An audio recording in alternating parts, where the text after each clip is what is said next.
Your name is Sam, and you like playing soccer. You have been playing soccer with your friends, and now you are on your way home. Hey, that was fun. You're getting to be a pretty good goalie. I'm getting better, but what we really need is an actual soccer goal. I really don't know how big of an area I should be defending. I think real soccer goals are pretty expensive. I have a bunch of plastic pipe that was left over from our house being built. We could make a really nice light one out of that. I have some tools we could use. You think we can just make one? Sure. Why not? We have all the pieces. Alright, I guess I'll look online and see if I can find a schematic or blueprints or something. And we'll all meet over at Cameron's house. You look online and find a great site that shows you how big to build the goal.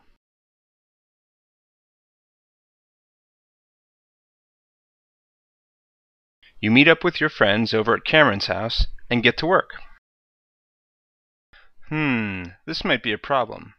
Your model is in metric, and the only measuring tape I have is in inches and feet. Can you convert the measurements in meters to measurements in feet so your friends can make a goal that is the right size? All unit conversions involve ratios, so ratios are really important to know how to use. Let's work with a ratio that you're already familiar with. 12 inches equals 1 foot. For convenience, we're going to use the plural form for all unit names, even though it may not always sound right. So here we're going to use 12 inches equals 1 feet. This is what I call a ratio equation. It's an equation that consists of numbers and units. Notice that if we remove the units, it no longer makes sense. 12 is not equal to 1. So the units are an important part of the equation. We have to keep track of them. Similarly, if we remove the numbers, we get inches equals feet, which also isn't true. So the question is, how do we work with these words in an equation? And the answer is actually really simple. We can use the units inches and feet just like we use the variables x or y. We are going to treat the whole word inches as a variable and the whole word feet as a variable. So just remember that feet doesn't mean the variable f times the variable e times the variable e times the variable t. You can put parentheses around the words to make it look a bit clearer. Now, the only strange thing here is that these unit variables don't represent numbers like x or y. So you should never end up with an equation like feet equals 7. Let's see what we can do with a ratio equation like this. Let's say you want to find out how many inches are in 3 feet. Easy, you say, 36 inches. Yeah, I know it's an easy problem, but I want to show you a really good method that will work when things get really hard and complex, so humor me. So, we have 3 feet and we want to convert it to inches using the information in our ratio equation. So let's play around with the ratio equation a little. If we divide both sides of our ratio equation by 1 feet, we get 12 inches divided by 1 feet equals 1 feet divided by 1 feet. Since we are treating these units like variables, the feet in the numerator and the feet in the denominator simplify out to 1, just like x divided by x would. This is the key. We know we can multiply anything by 1 without changing its value. Here, that means we can multiply by 12 inches divided by 1 feet wherever we want. Let's take our 3 feet. Now we can multiply this guy by 12 inches over 1 feet without changing its value. So let's do that.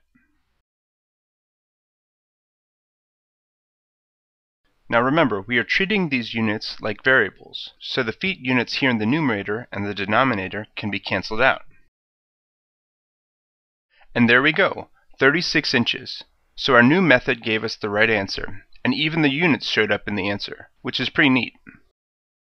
Here I'd like to point out a quick pitfall you can run into.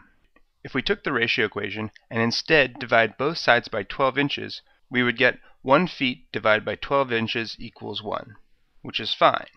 But if we took our 3 feet and multiplied it by this guy, we'd get 3 feet times feet in the numerator and 12 inches in the denominator, which is fine mathematically, but it's a big mess of units and doesn't get us anywhere. The rule to remember is to take the side of the ratio equation that has the units you want to cancel out and put that side in the denominator and the other side in the numerator when you multiply. Now that we are familiar with ratio equations, let's do a conversion for that soccer goal you and your friends are building. Here's the crosspiece for the top of the goal. And here's a ratio equation that's good to know, but if you forget it, you can always look it up online. So you take what you want to convert, which is 7.32 meters, and multiply it by this fraction, which is one side of the ratio equation over the other side. Do you remember the rule?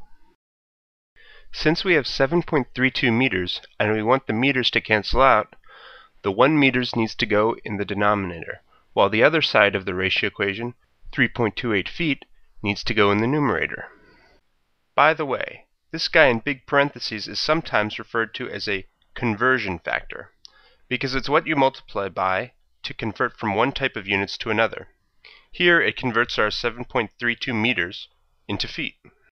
Alright, so we multiply through, the meters cancel out, and our answer is 24 feet. So a regulation soccer goal is 24 feet wide from the inside of the left post to the inside of the right post. Excellent! We've learned a really powerful way to work with ratios.